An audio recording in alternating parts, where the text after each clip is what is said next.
Two people walk into a coffee shop. Same morning, same city, same door. The first one, let's call him Martin, glances down on his way in and spots a 5-pound note on the pavement. He picks it up, walks inside, and sits down next to a well-dressed businessman at the counter. He introduces himself, they strike up a conversation, and by the time he leaves, they've exchanged business cards and, based on how that meeting unfolded, it's reasonable to think something valuable came out of it. The second person, Brenda, walks right past the note, doesn't see it, sits alone at the counter next to the same businessman without saying a word, leaves. When Wiseman asked her later how her morning was, she said it was uneventful. Nothing special. Now here's what makes this more than just a story. It was a controlled experiment staged by a psychologist at the University of Hertfordshire. The 5-pound note was planted on the pavement. The businessman at the counter was an actor. The whole scene was rigged, identically, for both of them. So why did they experience it so completely differently? And what does that gap tell us about what luck actually is? For most of human history, luck was treated as something that happened to you. A gift from the gods. A twist of fate. A cosmic coin flip with your name on it. And on the surface, that seems reasonable. We all know people who can't catch a break. And we all know people who seem to float through life on a current of good fortune, the right job falling into their lap, the right person appearing at the right moment, the near miss that somehow always stays a near miss. But Dr. Richard Wiseman, a psychologist who, before academia, was a teenage street magician performing at Covent Garden, wasn't satisfied with "some people are just lucky." He wanted to know if there was actually something measurable going on beneath the surface. So starting in the late 1990s, he did something unusual. He placed ads in national newspapers asking for volunteers, specifically people who considered themselves very lucky or very unlucky, not occasionally, consistently, over their whole lives. The response was massive. He gathered over 400 participants, half self-described lucky, half self-described unlucky, drawn from every background you can imagine. Over roughly a decade, he interviewed them extensively, ran them through personality assessments, and designed a series of experiments to test whether these two groups actually behave differently in the world. What he found was not what anyone expected. The lucky people weren't smarter. Wiseman tested that directly, administered intelligence assessments to both groups, and found no meaningful difference. They weren't more psychic either. He ran trials where participants tried to predict the outcomes of random number generators, essentially guessing sequences of chance events, and the lucky group performed no better than anyone else.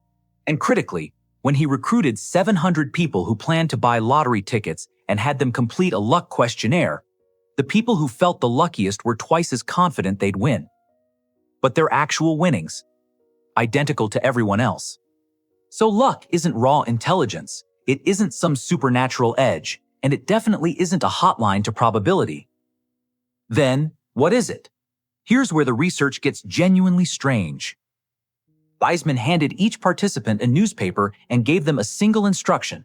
Count the number of photographs inside. Simple. Boring. The kind of task you'd give someone to kill time in a waiting room. On average, the unlucky participants took around 2 minutes to complete it. The lucky ones? Seconds. Not because they counted faster, because on the second page of the newspaper, in type that was over 1.5 inches tall, taking up nearly half the page, was a message that read, "Stop counting."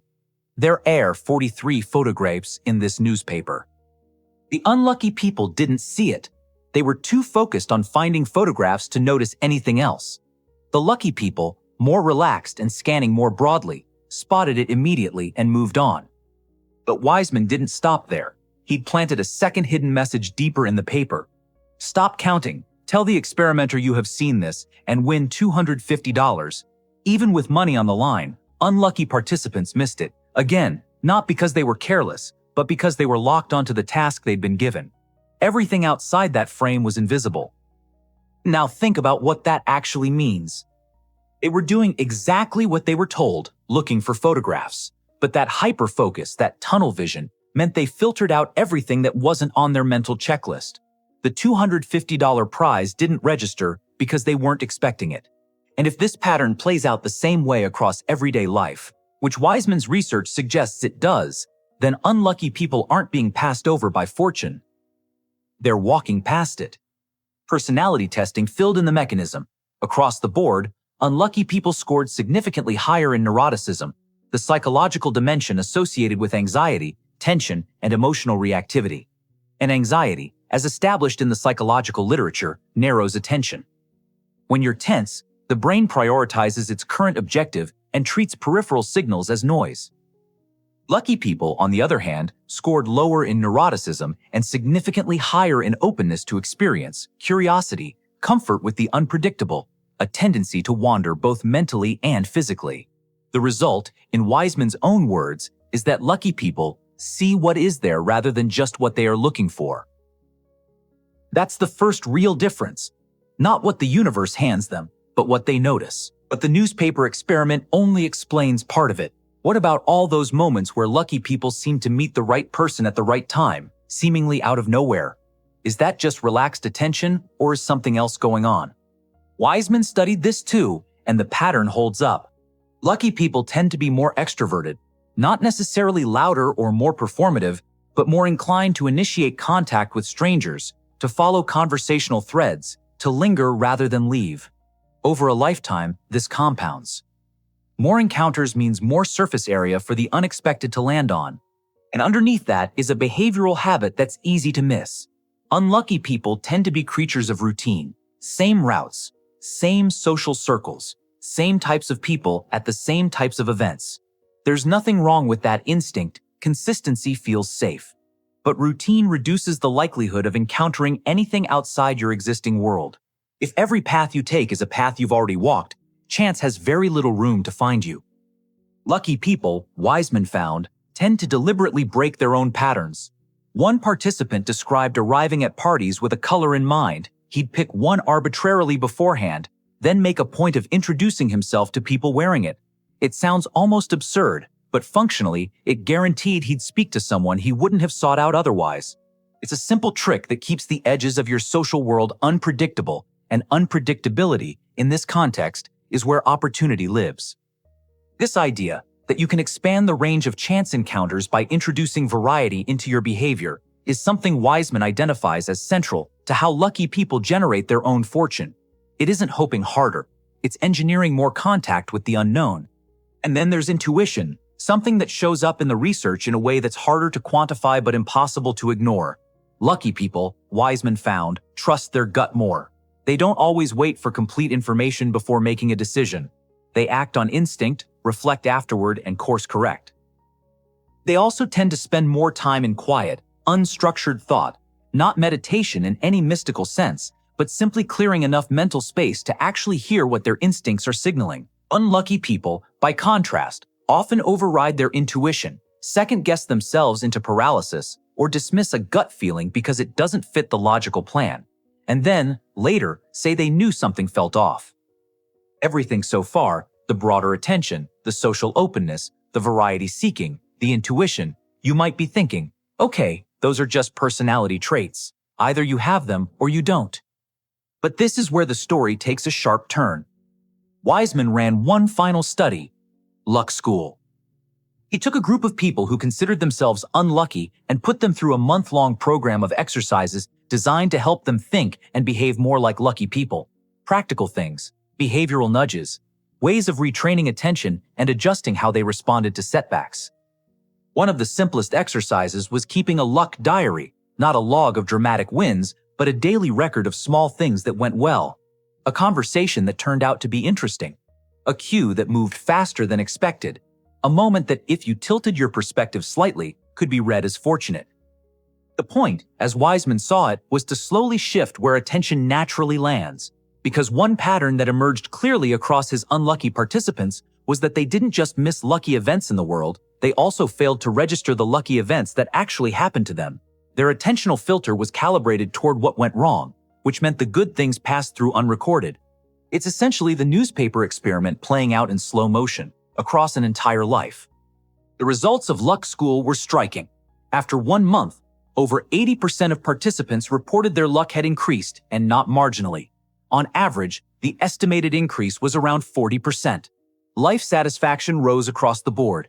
Wiseman documented one participant who, after years of failed attempts, finally passed her driving test and reported feeling less accident-prone and more confident overall.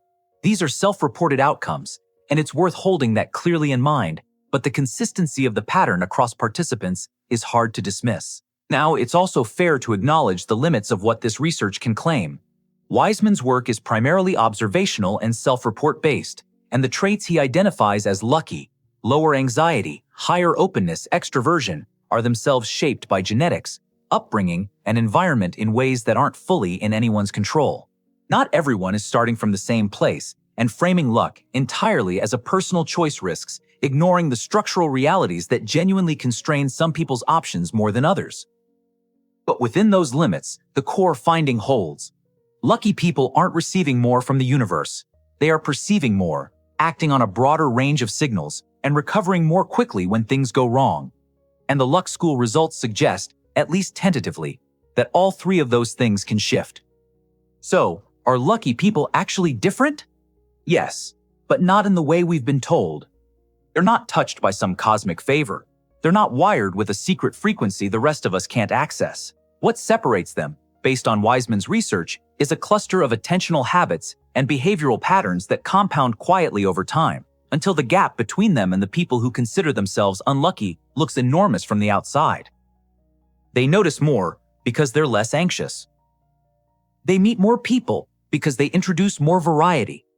They recover faster because they've developed a genuine habit of finding the useful angle in setbacks, not as a cliché, but as a practiced cognitive response. And the reason the Martin and Brenda story at the start of this video is so striking isn't because one of them got lucky. It's because when Wiseman interviewed them afterward, Martin talked about finding money and having a great conversation. Brenda said her morning was uneventful. Same coffee shop, same businessman, same 5-pound note on the pavement. It had been there the whole time. The question luck researchers are really asking isn't whether fortune exists, it's what you're paying attention to and whether your mind is open enough to notice when something unexpected just walked through the door.